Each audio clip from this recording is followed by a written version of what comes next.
Goeiemiddag, my naam is Gerard van Rooyen van Rodekras.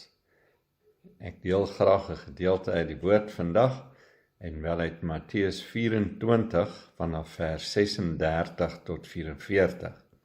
Die opskrif is die profetiese rede en die dag en die uur van die wederkoms. Maar niemand weet wanneer daardie dag en die uur kom nie. Nie die engele in die hemel nie en ook nie die Seun nie. Net die Vader weet dit. Soos dit in die dae van Noag was, sal dit ook wees by die koms van die Seun van die mens. In daardie dae, voor die sondvloed, het hulle soos gewoonlik geëet en gedrink en getrou, tot op die dag dat Noag in die ark ingegaan het.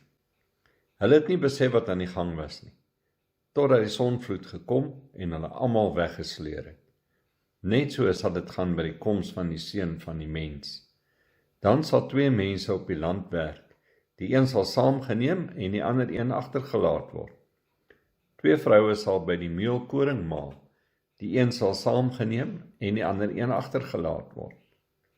Bly dus waaksaam, omdat julle nie weet watter dag die Here kom nie. Onthou dit, as die huiseienaar geweet het watter tyd van die nag die dief kom, sou hy wag gehou het en nie toegelaat het dat daar in sy huis ingebreek word. Om dieselfde rede moet julle ook altyd gereed wees, want die Seun van die mens kom op die uur, dat julle dit nie verwag nie. Kom ons bid saam. Dankie Here Jesus vir die dag. Dankie vir die voorreg om so uit die woord te mag lees. Dankie Here dat ons weet dat U weer gaan kom. Here, en op daardie dag wil ons almal gereed wees. Help ons Here om onsself voor te berei daarvoor en om te lewe soos wat U van ons verwag. In Jesus se naam. Amen. Lekker dag verder.